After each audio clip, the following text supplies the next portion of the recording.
Good afternoon, and welcome to the Christian Recorder Dialogues as we continue to celebrate Black History Month. We are indeed honored and delighted to have with us the Executive Director of the Department of Retirement Services, my colleague and friend and fellow sufferer of this Chicago winter, Dr. James Miller. It is a good thing to have you here with us, Dr. Miller. Welcome to the Christian Recorder Dialogues. Well, thank you for having me, Mr. Soon-to-be Dr. Thomas. And this is quite an honor. I'm as excited as I can be, and just thankful for all of the prayers that have been going up for me since my election. Thank God for the General Conference and their suffrage that allowed me to give service, and just having a great time being a servant of the church and the Lord. So this is a great morning, and thank you, my brother and friend. All right, thank you for being with us. And again, as always, we encourage you to put your name, your church, your bishop, whatever you want to put in the chat and follow along with us. And so, Dr. Miller, this series of interviews we've been doing to introduce the new general officers to the general church. And so we're going to talk a little bit today about you, your background, just getting to know you, and what your plans are in this great task that you have. So first, tell us about your faith and the role the AME Church has played in your life. I'm a believer. I'm a believer. I believe that the Bible is correct in near literacy. I'm a believer. I'm a possibility thinker. I'm a positive, mental-oriented person. And I was saved. God saved me. I was 28 years old working at the bank Wednesday before Thanksgiving that year. And I prayed a prayer and asked the Lord to come into my life and turn my life around. I was a young professional making a whole bunch of money and having a good time. And I prayed that the Sunday school figures, Moses and Martha and Mary and the rest of them, if you could do it for them, if you could do it for David, do it for me. And you know, the Lord took me from that bank that day. That was my last day. And my license reads February of the next year. So God saved me, and God called me into the Christian ministry within 2 months, I've been running for Jesus ever since. Wow. And Dr. Miller, you come from a lineage in the AME Church. Tell us about your AME roots. Well, my grandparents were AME on one side, my dad's side, and United Methodist and AME Zion on my mom's side. Wow. And my grandmother was a Baptist in South Carolina. And back in that day, when they married, the woman would go with the husband. So they could be together. So she always would joke with me and say, I'm just a Baptist preacher lost in the AME church. But my dad, of course, uh, my mom was a life missionary. So that really says a lot right there. And dad was a presiding elder in the Chicago conference when the Lord called him home, actually. So we've been in the AME church a long, long, long, long time. But I'll tell you, the higher I go and the deeper I get, the more I learn. And we will certainly talk about that. And the calling hasn't just been upon you as well. Your family, as I remember, Reverend Lana and Reverend Morgan. So you have two preachers in your immediate family. So tell us a little bit about how the full Miller family. Well, there wouldn't be any general officer or even DuPage as it is today without Reverend Lana. Reverend Lana is so faithful. We had 3 services here for 15 years. Wow. And I can't think of a handful that she didn't sit in the pulpit with me. Just absolutely loyal and faithful. Reverend Morgan, of course, a legacy from Morris Brown. We're both Brownites. And she's the church administrator now at DuPage and works as my assistant and transition down there for our online and internet improvements. And so we got a great gospel singer, Jamal Miller.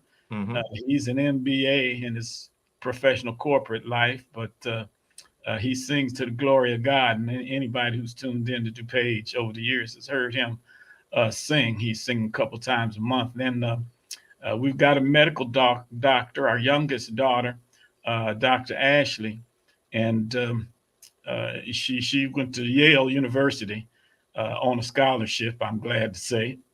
And we've just been proud of her all the way through. Mm-hmm. And then, of course, the baby, who's not a baby anymore, just got married last month. Right. That's right. But he is a world-renowned choreographer came out of Fordham University, and Alvin Ailey runs Fordham University's dance program. So he's a member of the Alvin Ailey family. And I can just go on. I got the best daughter-in-laws any father would want to have, and 2 beautiful granddaughters that I'm so proud of. That they're as smart as whips, and one's in high school, and the younger one, who's 11 years old, is ranked in the top 10 golfers in the Wow. state of Illinois Huh. at her age. I mean, she hits at 11 a 200-yard drive. And we got dreams and visions for her. So just a beautiful family. You can't do anything in the ministry without your family. It's a family business, and I'm just thankful to have had them all along the way. All along the way. It's just great, great, great group of. I missed the Sunday after church dinners we had every week. All those years we'd go out. So great family, and I'm a blessed man to have them. I remember, and I've been privileged to pop in on 1 or 2 of those dinners. And again, congratulations to you and the entire extended Miller clan on the marriage of your son. So you alluded to this, DuPage. You've had a particularly interesting pastoral career. Tell us about your pastoral career and just where that's led you to today. So tell us about your career as Dr. Miller, the pastor. Well, when I was called, I want to thank God for preachers like Dr. James Wade, Willie Harrison, the late Willie Harrison, people who gave me chances to preach on numerous occasions before I was ordained as a licentiate. And then that kindness really helped me. My first church, I was a deacon. I had to get my communion consecrated by my dad on the way to church on first Sunday, Wow. and that was at Turner. Turner Memorial was in what I call Little Beirut. You had more boarded up buildings and vacant lots. I'd go Sunday with my collar on up to the playground and get kids off the basketball court and bring them to school. I wore my collar, let them know I was neutral in that neighborhood. But that church, it raised $100 a week. Mm. And my salary was $150 a week. So I'm still trying. That's a new math problem. I'm still trying to work out. But it had a roof problem. It was leaking. It was a flat roof, and the pastors before had gotten up there and shoved it off. But Mhm. we're thankful that in that church that only raised $100 a week, we were able to put a $20,000 gable roof on that church in the 2 years that we were there. And I want to thank the great churches in this great Chicago conference and pastors and members who helped us. Then we did 2 years on the west side. In Chicago, they say the west side is the best side, but you better watch where you're going. That's what I have to say. You shouldn't be over there if you don't live there. But Greater St. Paul, we redecorated that. Just wonderful people, 2 years. And then I was the elder son. I was a year from my doctorate, and it was my third church. Mhm. Let me say that again. I was the elder son. I was a year from my doctorate, and it was my third church, and it did not raise $100,000. Mm. But I went to Memphis with great Dr. Al Holman was the director of the department then, and he used to have these magnificent seminars and every year on stewardship. And I mean, I haven't seen a banquet that large in between quadrennials. He used to have Mm. 1,500 people. He used to have a three-tier head table. It was Mhm. magnificent. And there, I learned about stewardship and monthly campaigns and capital campaigns. And I took back a notebook that had been written by Bishops White and Bishop Ingram together. They were pastoring then. And I instituted that I became a tither because you can't teach what you're not doing. You can't teach it well. And that was a spiritual battle for several months, but we went all in on it. And I remember telling the people that we're going to do it the Lord's way now. No more $50 days, ushers. Extra dollar every Sunday. No more $50 days, missionaries. Extra dollar every Sunday. And down the line, and every month I would reiterate this month's annual day. Now we're doing it the tithing way, so no more $50. Another just a dollar every Sunday, and oh well, that was questionable because some people said we're going to lose what we got, but I'm happy to say that we went from 98,000 the previous year to 176,000 that year, and course, in the 32 years that I was blessed to serve here at DuPage, we built a $7 million worship campus. The original church was $80,000 chapel. We went to $2 million a year, some years over. We started out with 98,000. We ended up with 2,000 people. We started out with 150. And just so much that we were able to do. Over 1 million pounds of food given to the hungry out of our food pantry, Reach Ministries, regularly extending assistance to community and humanity.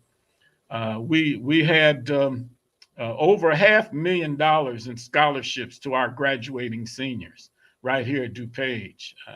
We had, thanks to one of our members, we had a 4-year a $5,000 a year. So that was a $20,000 scholarship that was given for many, many, many years. And, I could go on and on with this community.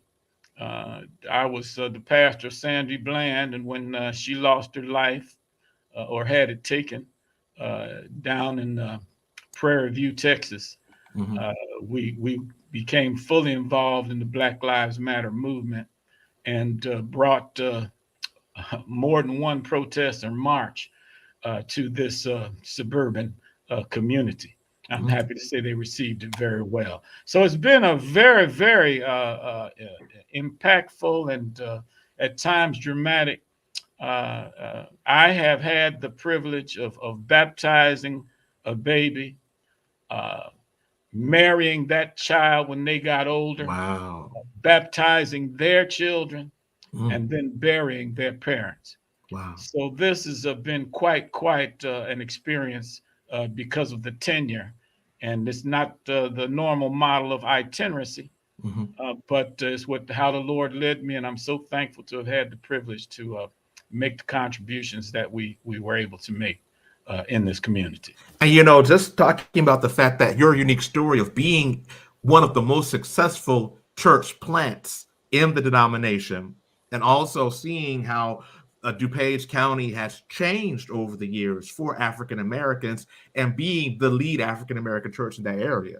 It's I mean, I've read your church, I've read your both your books. That first book that you talk about, Go Build a Church, just realizing, I know it's a discussion we're having today in our church, the fact that we are in places that we probably don't need to be anymore, and we've got to go to places where we need to be. And your story as a pastor is something that is a model that we all need to understand, and take a look at making sure that we do, because we can't stay where we are. Well, Einstein said you cannot solve a problem with the same thinking that created it.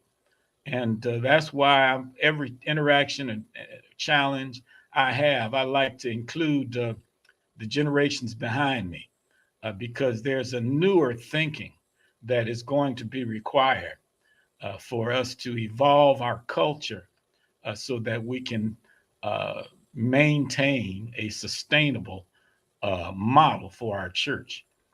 We want a model that it has an upward incline on the graph of church life and corporate life that is not plateaued and is not declining. And we've got to come up with some new ideas and some new ways of approaching things Mm-hmm. because the world is turning, society is changing, some would say eroding.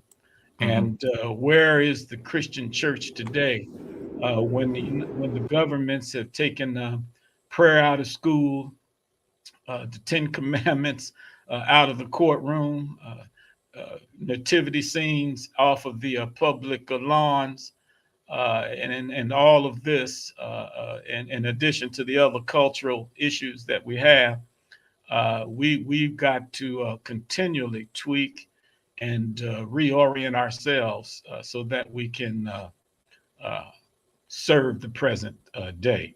So I thought DuPage, I always considered it a spiritual laboratory.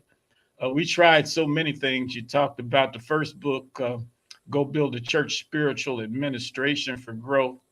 And that dealt with a lot of the things we tried that we found that worked.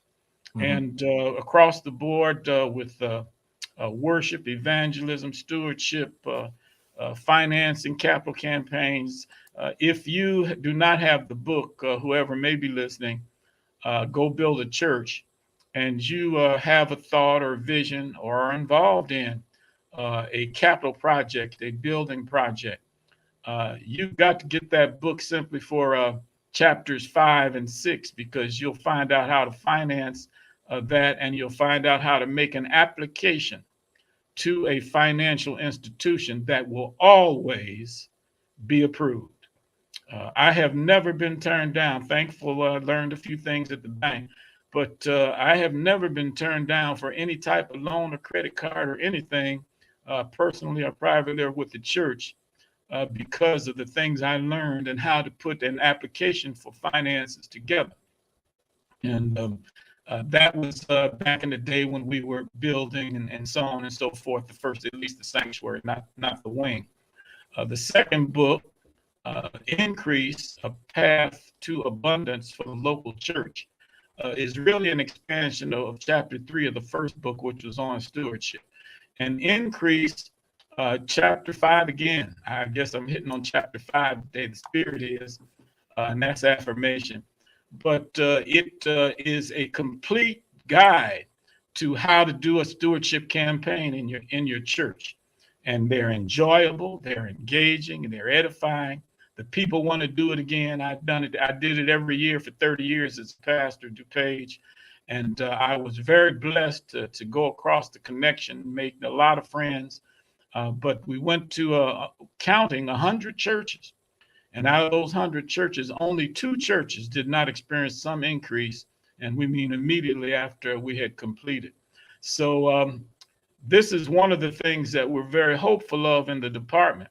Many people may not know, but the Retirement Services Department, which evolved from annuity, which evolved from minimum salary, I'll tell you, the name's been changed more than Elizabeth Taylor's last name was changed.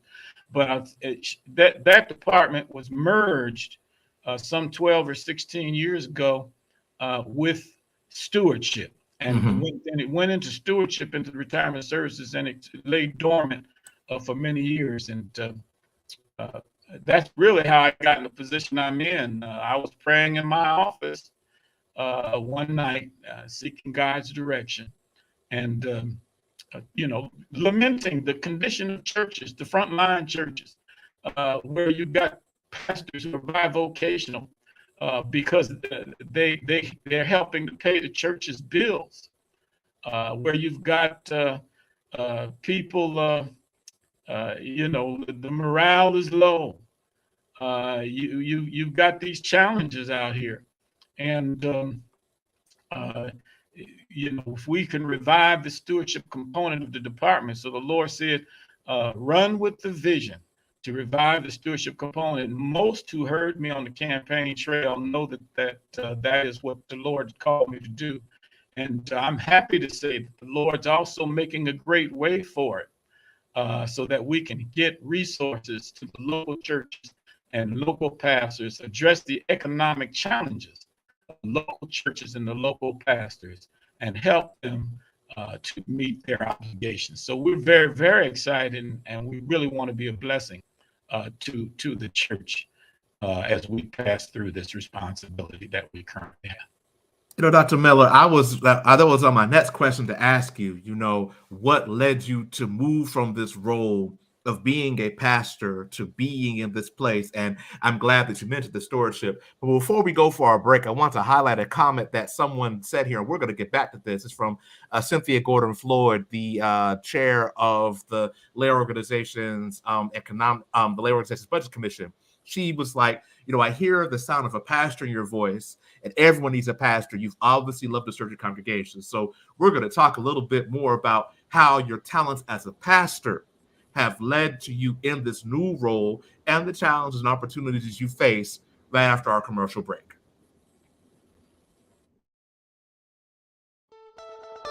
Founded in 1852, the Christian Recorder is the United States' oldest periodical, continuously published by Black people and the official newspaper of the AME Church.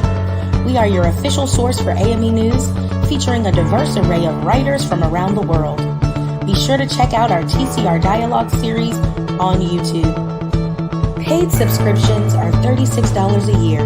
Please subscribe or renew today. We need your support. Interested in multiple subscriptions? Call our office today to ask about our special bulk program for churches with complimentary advertising. And we're back. So, Dr. Miller, you've told us how you went from being a successful pastor at the top church in the 4th Episcopal District, and now you're here in this department. So what do you see as your primary goal for this office? You've talked about the stewardship, but what do you see about your primary goal for this office during this period, this triennium from 2021 to 2024? Well, I don't know how pastoring figures into that, but let me say that I get a lot of phone calls, and I'm glad that I'm fresh out of the pulpit so that I can engage people on a personal level, a spiritual level. And it's so much positive energy, I tell you, comes out of that. Uh, I've been able to go in and uh, engage with my staff and do some things administratively with them that has hopefully lightened their burden and eased their road. And of course, along the way of the campaign trail, the interest and the account that we have, which is uh, it's a low interest bearing account, and the interest can now we're hopeful, and we're working very hard to find a new fund manager that brand name top 10 in the nation, if not the world, company, where we can get the customer service that we so greatly desire, that only they're set up to do, that we can have the technology to assist us in our management of our funds, which they're set up to do, and to allow individuals to engage and make decisions regarding their own account, which these larger houses are set up to do. And if we could establish a fund that uh, instead of being the first money you got when you retire, that would be the last thing you touched, because it was just so good, producing so well. If you had an emergency, you'd go to another. See, now if we have an emergency, we'll come to this account, and education, health, or residence, or whatever hardship. But I'd like to evolve this so that we go to another account. Don't touch this money, because this money is doing too well. So that's something that I certainly hope that we'll be able to do soon, and very soon. And then, with the stewardship, uh, every major denomination, ecumenically speaking, and I'll say a European, Euro Christian church, has a stewardship department, a formal stewardship department, where persons like, say, presiding elders have a region, have a district, and it's their job to go to these churches and to help these churches, and all of them have one. Uh, no African American denomination has a formal stewardship department. Wow. And when I look at that, it's like an illusion from the enemy, because it's so clear, but it's so hidden in plain sight. And just a little bit of thinking, well, they have the stewardship departments, we don't. They have resources, we don't. Hmm. So when we get into stewardship, what we'll be getting into is two fundamental things, John.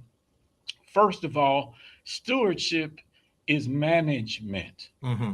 Hmm. It Hmm. is not raising money to pay bills that are behind. Hmm. It's we take the parable of the talents, and we eisegete and we make stewardship all about. The first instance of stewardship was when God planted Adam in the garden, and said, till it, and Hmm. so that it can produce. He was managing the garden, and that was the first instance of stewardship. So that's the first thing we want to say. Stewardship is holistic. If your maintenance light is on the dashboard of your car, then you drive it another 1,000 miles. That's not being a good steward of your car. A good steward would make that appointment as soon as that light came on. If you have been prescribed medication for some a malady that you have, and you are not taking your medication, you're not being a steward of your health. Some people We had people come into church, sing in the choir, and then suddenly fall out. And we had to disturb the worship and got the 911 and so on. And then after it was all over and service was kicked up again, we come to find out they didn't take their medication or they didn't need or something. That's so, we got to be stewards of our health, of our family, of our church, of our responsibilities in the church, of our officerships. Everything that we have has been given to us to manage and to manage, hopefully, for increase. And that is stewardship. It is holistic. And when we are talking about stewardship, the problem is we've relegated it to a point where if you say stewardship, people may not even come to the workshop because they say it's just trying to get some more money. Wow. But these are the realistic things that as I was going around, I was able to see. The second thing is, so we want to open it up. We've got to open it up. Secondly, and this is again fundamental, it's got to be educationally based in a system of education, a curriculum of education, so that a workshop is fine, but where's the follow up? The next week, the following month, where there are webinars, blogs, podcasts, online information that's coming all the time to supplement the learning so that you have support. And we hope to establish a very broad and comprehensive educational program, certifiable program, certified by outside agencies. I may say the top stewardship organizations in the country are looking to partner with African American churches in general, and let me say the AME Church particularly. And we've got a lot of opportunities so that we can, because the day of the specialists going to church is over. We've got 3,000 churches approximately. And the goal would be that every pastor would be their own stewardship specialist, because many churches can't afford to have a person come. They sure can't afford to have a campaign, not with one of these big companies. That's one of the reasons why I did so many, because otherwise those churches I went to would never have had one. And so we've got a lot at our fingertips that we want to institute so that the bottom line would be that the churches would be assisted and supported and better able to meet the obligations that they have. So we want to open up the definition of stewardship, and we want to provide an educational structure or program that, let's say, is a certifiable program that where people, the pastors and lay, and ultimately it'll raise the fiscal literacy. Because if we can create the model and then share it with other African American denominations, which we've got partners who are excited about the potentials of that, CME and AME Zion, particularly, whose structures and organizations are so similar, and it can go from there into non-denominational, and we can lift the entire African American community's fiscal literacy, and this is a vision that can only come from God. And I'm thankful that we have an opportunity now working with experts that are in our church, in this area and in the community that will assist us in these endeavors. So, I just get excited when you talk about stewardship because of the great learning that has occurred that I've enjoyed, that has opened my thinking about it. And we've put in the chat the information on the book Increase, and I've had the fortune of reading Increase. And again, I want to highlight, because there's some questions in the chat, and people are saying stewardship is great, but realizing that the AME Church is not a broke church. We have resources. It's just about administration. And I think sometimes we get so caught up in paying the bills tomorrow that we don't look at how do we get to pay, what can we do to make sure that we're not in the same boat next year. And especially, I know we've seen data on, different generations of giving. Like, older persons would respond to an appeal that's like, okay, we need to pay the lights, pay the lights. Whereas someone my generation or younger will ask, where's your budget? What are we doing to make sure that we don't have to come back to the congregation every 6 to 12 months to figure out how are we going to pay these lights? And I Yeah. think that the extent to which we can help AMEs to see whether you're at a church that has 5 members, 50 members, or 5,000 members is not what you have, but what you do with it that will make sense. Because I think we're coming to a tipping point where if we're not careful with how we manage what we have right now, we're going to have some very hard years coming on. And some are having some hard years right now. You talked about the change of giving generationally, and that's another societal progression that poses some threat. And we're more crisis oriented when it comes to managing money. If the furnace goes out, then we'll have a meeting and see how much we can get from this member, that member, or have a day that we can raise money to fix this problem. And we've got a lot of psychology to work through also. As a pastor, I never wanted to have a lot of money in the bank because you felt that people wouldn't give.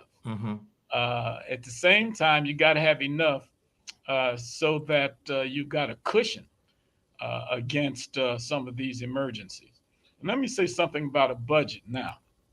And we talk about budgets. The budget is your friend. Many of our churches will not have a budget because they know they're going to be greatly challenged in meeting that budget. They may fall short. So rather than put that stress on themselves, they don't use, you say, well, go ahead and have a budget. But see, the realities that we are disconnected from, that the white elephants that we will not mention, that we are clear as a cause.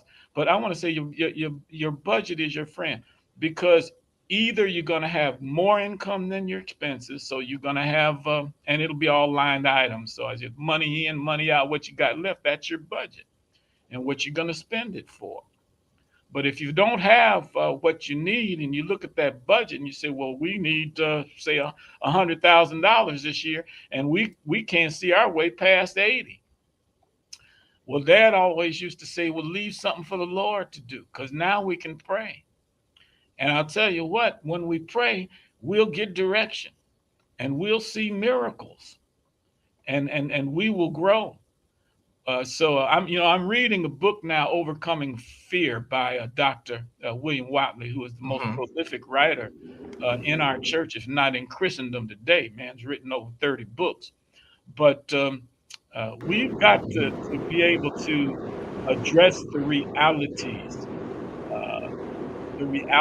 I'll give you another one. It's not in my area, but I was a pastor. A lot of people don't invite their friends and their family to church. They love their church. They're going to be buried from their church. They grew up in that church. But the church has got, the building is not in good shape. They have always asking for money. The worship may not be on time. We love the pianist, but every note that she plays is off key.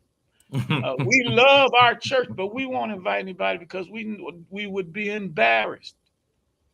You see, and so that we say, well, how we got to grow, we got to grow. Well, there's a lot of things we have to do to support these churches so that they can grow and learn how to make the changes that are necessary so that they can become sustainable entities. And that's what we hope with the training that we're able to do. Before we go to break, there's a question we have from Presiding Elder Gordon, and I highlight this because Presiding Elder Gordon is one of our faithful viewers from the 15th District.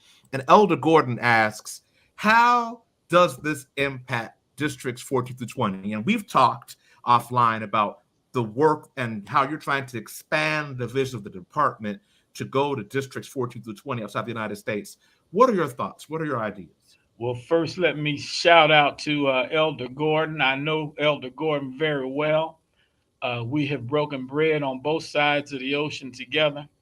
And that name is a great name in the Cape Conference. So I'm happy to answer the question. The two areas in my department, Elder, first of all, the pension. Each country has their own regulatory laws regarding retirement funds. But it is our hope and our goal, maybe one country at a time. Maybe we'll have to start out with the couple that we've talked to over there in the South Africa area, where we may be able to get a pension fund started. There's a possibility of that. Also, stewardship works anywhere. It'll work in the mission church, the mega church, the country church, the rural church, the city church, the overseas church. Because when you're talking about stewardship, you're talking about management of your assets. And the greatest asset, the most cherished possession that we have is our relationship with God. And so when we become stewards of our relationship with God, who wants to talk to us every day, wants us to read his letters, wants to engage us on levels that are beyond the physical or the mental. So when we talk about daily prayer, daily Bible study, I'm talking about managing and being a good steward of my most precious possession, my personal relationship. Don't get me started with God. Worship enthusiastically. When I started praying and reading my Bible daily, and I started seeing miracles, worshiping, participating. But that's just me. I'm not. I never used the pulpit to help me look dignified.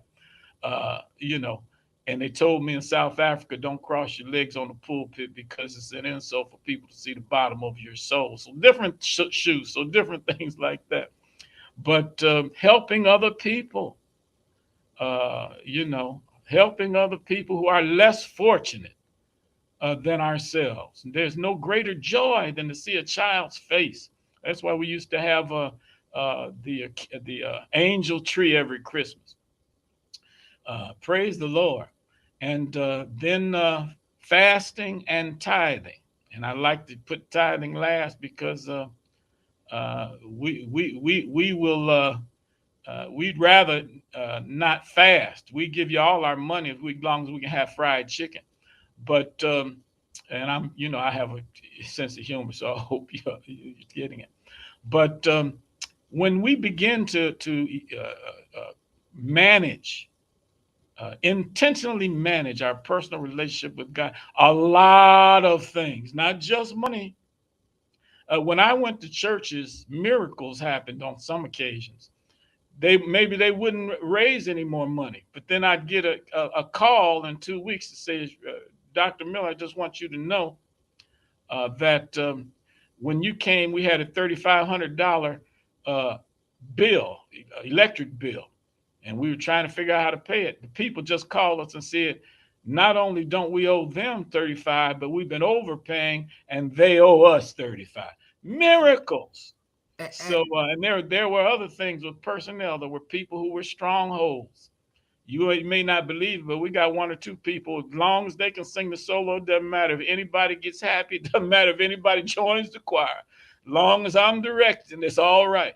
Mm-hmm. And we'd leave. We'd preach about the love and the challenge, and people would step down. John, step down to things you couldn't prime loose with a crowbar, and let some younger person, another person have a chance. And that person grow. It's nothing to rejoice about. We got rid of. They grew to make that decision. Those are the types of things. When those things start happening, you're talking about a church. But I'm a holiness preacher. Talk about my faith. I believe, you see. And you know, Dr. Miller, I think, and again, and we're going to get to some other questions after our break, but I want people to hear what you're saying about the fact that stewardship, we sort of look at the money. How am I going to pay the bill? Where's my salary? Where's my check? And not understanding that we as Christians believe in gifts and talents that are in all aspects of our lives. And like you said, sometimes it wasn't that we raised the money that day, but the blessing happened at a different place. And sometimes I think, we sometimes get so fixated on that bottom line that we forget the world around us.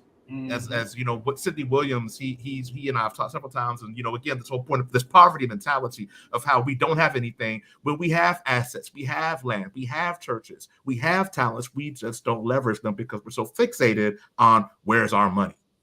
And with that, we're going to go to our break, and we're going to come back for some more questions. We're going to talk about the Bible and money when we come back. Yes, the Bible and money when we come back.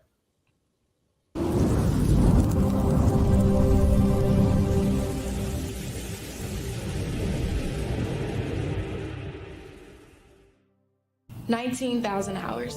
That's how long it's taken for COVID-19 to take 5.5 million lives worldwide. 849,341 in the United States alone. 19,000 hours to produce 3.6 billion positive cases worldwide, leaving people's health impacted for years to come. But now it's time for you, for me, for us, for we, to take part in these 19,000 hours. How, you might ask?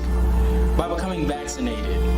It's just that simple. Yes, I wear my mask. I remain socially distant when in public. I wash my hands as frequently as possible. And I even stay home when I'm not feeling my best. But that's not enough.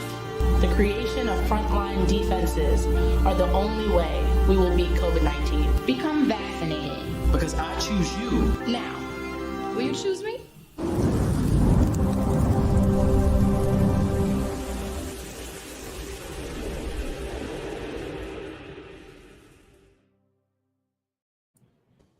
And we're back. And as always, we do encourage and promote the COVID-19 vaccines and social distancing. And we're thankful to the WMS for this series of campaigns. So Dr. Miller, you've come to this job with the pastor's heart, with the desire to help the connection grow stewardship. And part of that stewardship, we know your portfolio has two big things: retirement services and stewardship. Can you talk about some of the challenges that you have faced in these first 6 months of your tenure? Oh, my Lord. Well, that's a good question. Can I? I better check. Last I checked, I didn't know if I could stand up or sit down. I had to raise my hand if I want to be excused from the classroom. So, the office is technologically behind the times. It's a paper-based system. Our computers are on Ethernet there, if you can comprehend that. So it's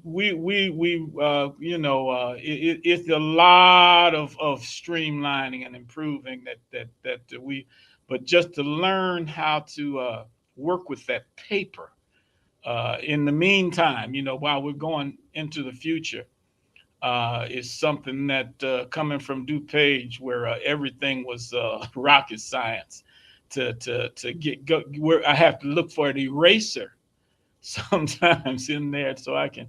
So that's been one of the challenges that we've had, and a lot of things that have occurred have distracted the spiritual warfare to keep the stewardship ministry, or delay, as Bishop Zanders told me the other day, not deny it and not detour it, but delay, because the church needs it.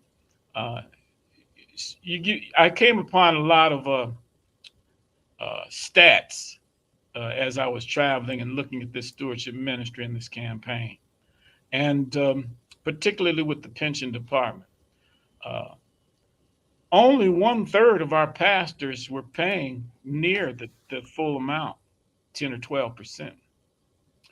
2/3 of our churches are unable to pay the full amount. 2/3 of our shops, our offices, our stores, if you would put it that way, are not able to sustain the program. So when I see that so many like myself are concerned about their savings, and we want interest and so on, but then I have to check myself, because the 1/3 that's on the let's just say the general board, but 2/3, those pastors back at home, they're not even in it too much, because they're churches, you see. So we that's why I just want to help the front line churches. They those people won't be voting at the general conference.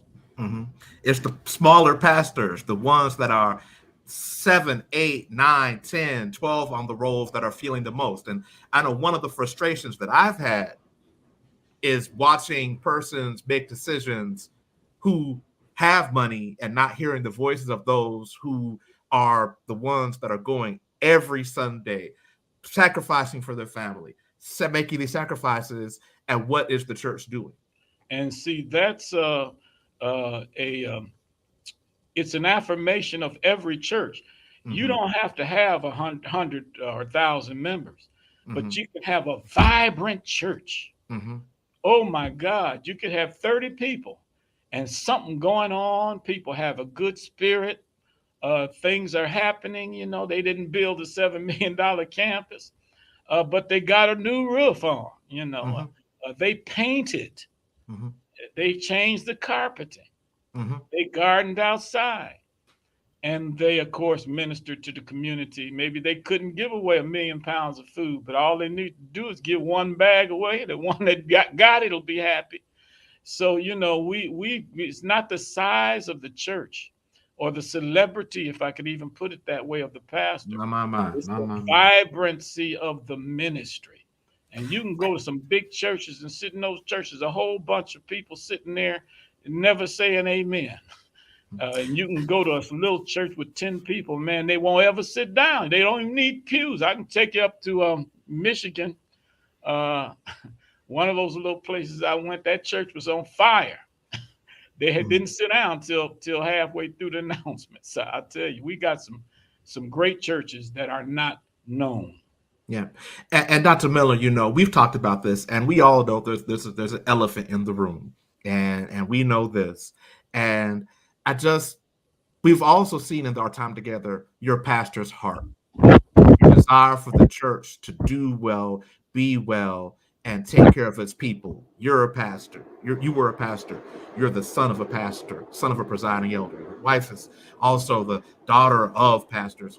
Just share some words with the church today about where we are, and from your heart about, you know, just share with us your heart, because I think sometimes we don't get to hear from you, just, you know, and see your heart and what you're going to do. Well, I thank you for this opportunity. And let me say, we have a great church. COVID proved that.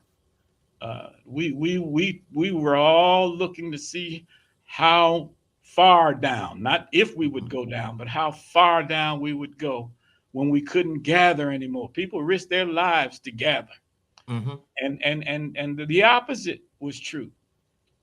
People went to church online and kept giving. And several churches here in the 4th District, I can't speak from the connection, did better and had less expenses, raised more money, had less expenses because they weren't in the building, and did better. That's a great church. And even now, with the situation of which we cannot speak, that everybody's talking about, the patience of these participants to give the church a chance. This is greatness. This is greatness in a very, very trying time. And if we could just see the greatness that is right there with the challenge, but the greatness of these members and pastors, my God, how inspiring. So I want to think, be encouraged and trust the Lord and exercise your spiritual disciplines. Don't take for granted. I know that people don't read like they should, and they want the pastor to read the Bible for them. Well, go ahead and read it. If you don't read it, maybe nobody in the church other than the superintendent of the Sunday school may read it and get pray. Get on your knees and pray. My God, I'm sitting in my chair sometime, and I hope somebody gets convicted. And I have a war with myself to get out that chair and kneel. Kneel. Get. We say it so often. He'll reward you openly. Pray and secret, but do it. Try it. Try it. Get up when the Spirit hits you in church. Don't sit there worrying about who's going to see you do what. They ain't loaned you $1 when you were hungry. Who fed you? Get up and say thank you. In that Amen Church I grew up in, that was a sophisticated church, great institutional. If you came there and said amen, they knew you were a visitor because they didn't say amen back in that day. But Effie Lee was our resident holiness person. She would get happy. It didn't have to be singing or preaching. You could be giving the announcements, talking about we're going to show up at 2 o'clock and pick up the trash outside. Man, she'd get happy and start jumping around for nothing. And don't you know, she lived to be over 100 years old. All those old people that I knew grew up with died long before she did. Now, you know, does that mean everybody's going to live a long life? You'll live a happy one. But yeah, that's what I would encourage.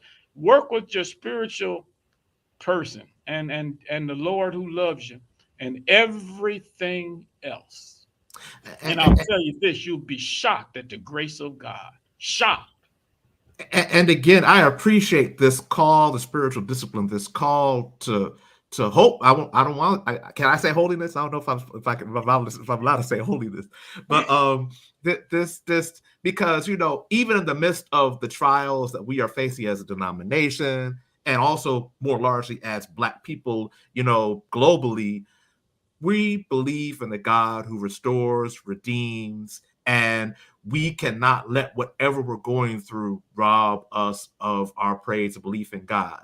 No matter how frustrated or angry we may get at the world or at certain things happening, God has put something in us that we must continue to praise and we must continue to glorify, and we cannot be robbed of that. We found a way to do that for the last 400 and counting years. This is Black History Month, and we have to continue to do that.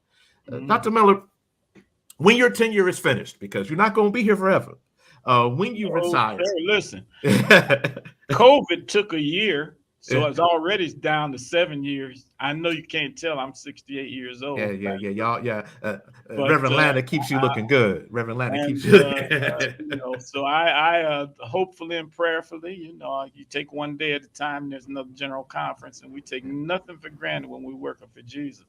But it's down to you'll be here still kicking when I'm they give me my retirement in 2024.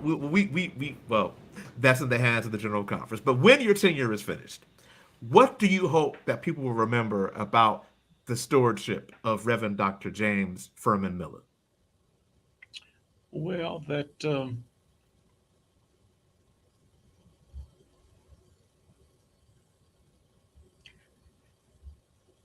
I cared.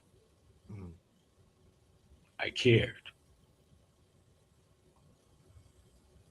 Wow. And wow, there's a lot that is going on right now. And the church, those of you who are in the chats who've been asking questions, I encourage you to remember this, that Dr. Miller cares. We care. Wow. That's heavy, John. I haven't seen you this silent in years. Well, every now and then it is known to happen. I felt that even through this screen. I felt that because someone needs to know that someone does care. I've been reading these chats. Please know Dr. Miller the department under his administration cares. So I was going to ask you what your favorite book is, but we already put the advertisement out for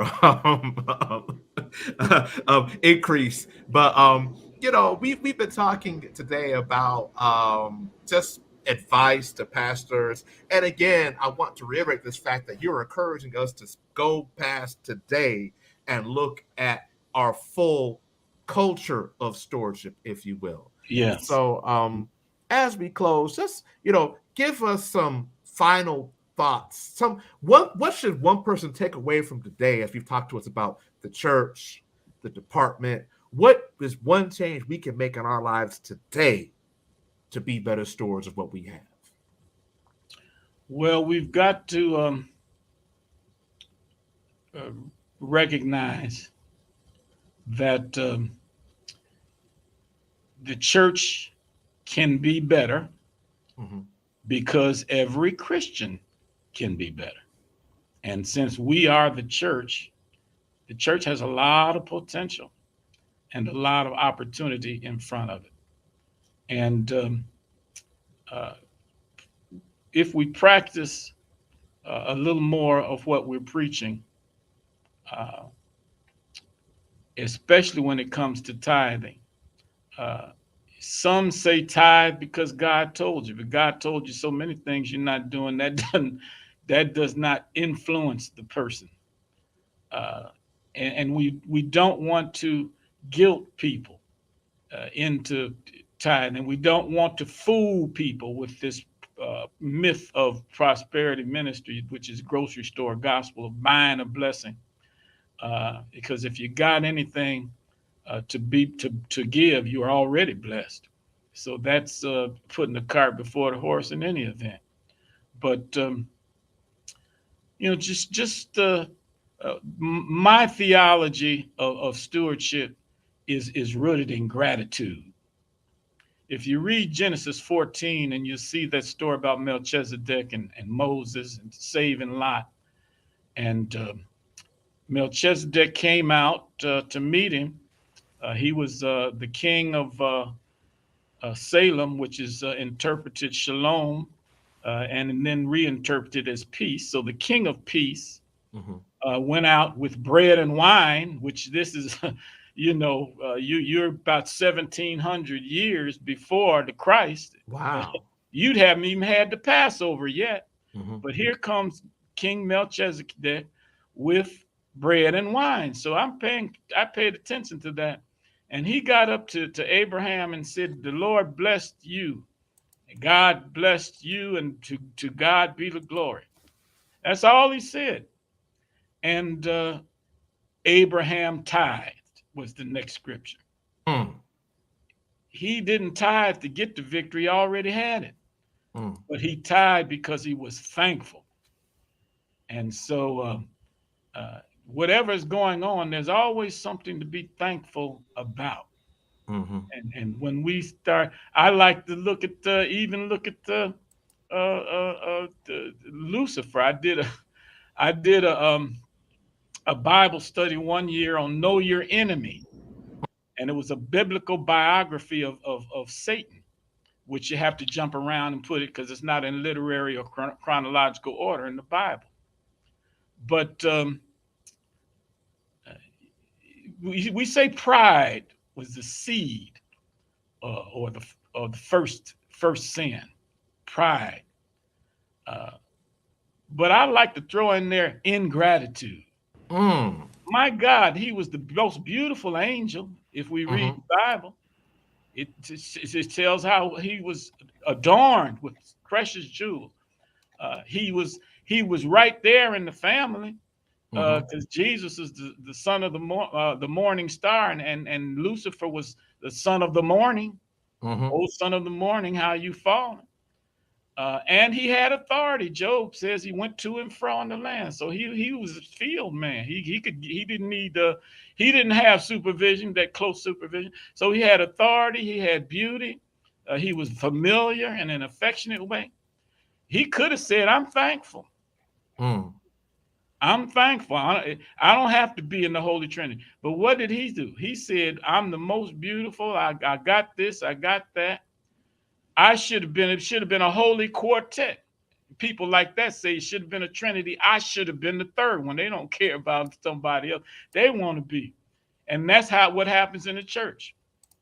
My mother was baptized at this church. I should be in charge. I'm the Sunday school superintendent or the vice chair. I should be in charge. I give the most money. I should be in charge. I got the highest education. I should be in charge. My grandpa founded. I should be in charge. Instead of being thankful. Thankful. Praise God that my mother, praise God, was baptized in this church. I'm thankful today, and I'm giving an extra $100 for my mother. You see, when we start living close to the Lord and being thankful and praying, we have no problem. We don't have a money problem. We got a problem. I don't know what it is, but it's not a money problem. And we can overcome these problems and keep going. So I would just want to leave with you that we're moving. The department is moving in an area that's going to be a blessing. It's going to be a great blessing to people who don't even have any money in the fund. It's going to be a great blessing. They're going to end up what I would hope to end up that they say the 2/3 who don't from churches were not able to give the full 10 or 12%. That now they're giving a lot more than they were when I was elected, because they were empowered, they were encouraged, they were enabled, and you'll see measurable. You see, that's stewardship, measurable increase. So again, just to reiterate in our time together as we close, you've come into this department, the situation that it's in. You've highlighted the fact that technologically the department was still largely dealing with paper, that 2/3 of the eligible persons for this fund did not contribute, only have contributed the minimum, right. And our stewardship program is inactive. So when you leave this office, prayerfully in 2028, when the General Conference adjourns, sine die, not sine die, although we say sine die anyway, that we will see more persons with sustainable retirement funds, more churches with stewardship, and a true increase in the denomination. Dr. Miller, we want to thank you for sharing time today in this most difficult of circumstances. And again, I will directly address this as the editor of the church publication. You can find reports on what the church can share in the Christian Recorder. We have a report from the last General Board meeting. There will be a report from this General Board meeting. Nothing's being hidden. We are just reporting it the same way as we report all other news of the church. So we thank you for being here with us today. God's blessings upon you in this most difficult task. And we will look forward to seeing the good work that you will do in your department. Thank you so much, Dr. Miller, for your time. I would be remiss if I did not thank my chair, Bishop John White, yes, and my co-chair, Bishop, and my frat brother, who are, and the entire commission, that we're not only addressing things in the best practices and an enjoyable way, but through the fellowship, we're also growing our faith. So keep praying for us, and know that the Lord's involved. So we're going to move forward. Yes, sir. And before we go, talking about increase, I'm pleased to announce, for those of you who haven't seen it on Facebook, that the new publishing house will be dedicated on May the 21st. That is right. We will be inaugurating the new publishing house on May the 21st. There will be a full weekend of activities from May 20th to the 22nd. We're looking forward to being there and celebrating with you as we continue to grow. Thank you, Dr. Miller, and we will see you all next time on the Christian Recorder Dialogues. Thank you, John, and God bless you, everyone. All right.